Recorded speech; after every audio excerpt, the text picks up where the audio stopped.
Let's fill out the California Cat Bill of Sale together, so both sides walk away with clear, dated proof of the sale and the cat's details.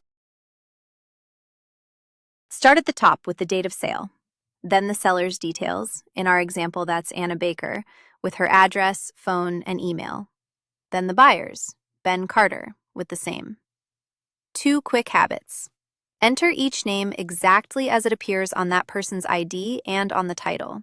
A nickname or a typo can stall the transfer later. And don't leave a line blank. If something doesn't apply, write NA.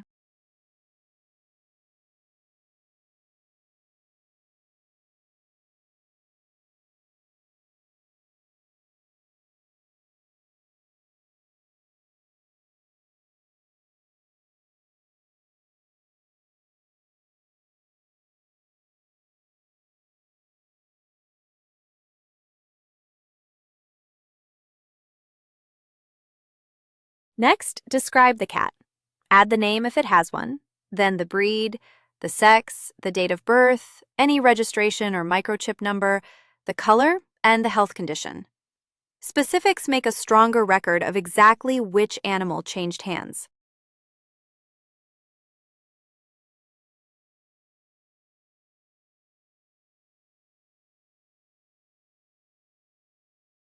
Now, the purchase date and the sale price, in our example, $8,500, paid all at once by check.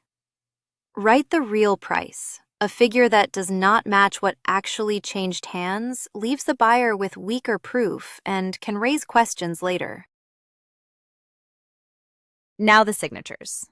The seller and the buyer each print their name, sign, and date.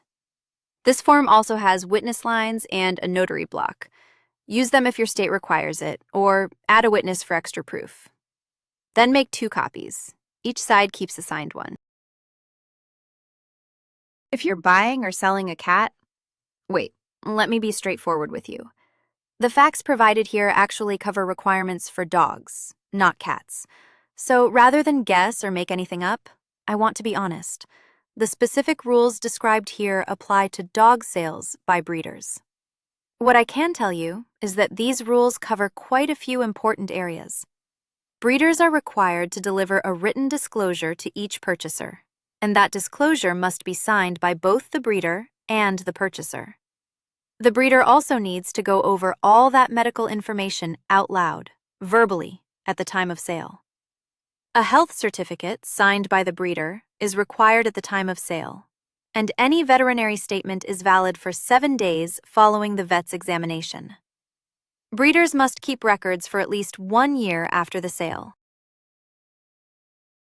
Remember, this is general information, not legal or tax advice.